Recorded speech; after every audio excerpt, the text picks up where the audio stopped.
Chapter 12. Dangers to avoid.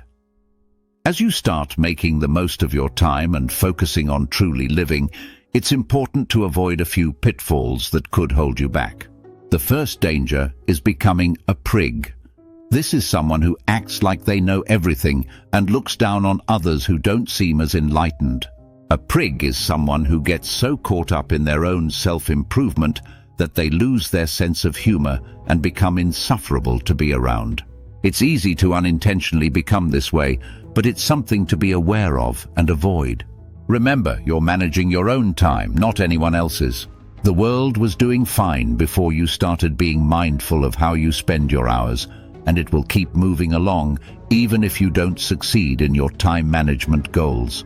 Try not to talk too much about your efforts or feel superior to others who seem to waste their time. Trust me, managing your own time is more than enough work.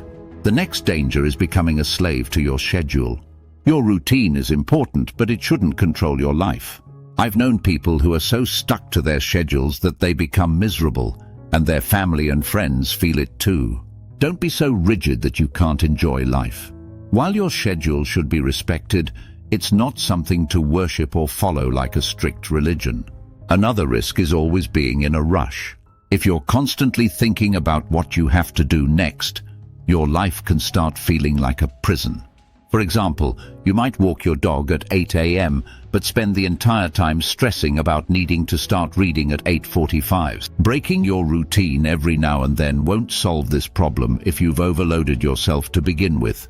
The only way to fix it is to simplify your schedule and aim for less.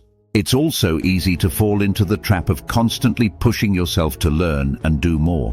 While it's great to be motivated, this breathless hurry can become overwhelming. Sometimes it's better to slow down. A helpful trick is to take a few minutes to rest between tasks. Sit and do nothing for 5 minutes before jumping from one thing to the next. This can help prevent burnout. Finally, the biggest danger is failing at the start of your journey. A failure early on can kill your motivation, so be careful not to overdo it at first. Start slow and steady, even if it feels like you're not doing enough. And once you decide to complete a task, stick with it, no matter how boring or tedious it may seem. The confidence boost you'll get from finishing a difficult job is huge. When choosing what to do in your free time, go with what interests you the most.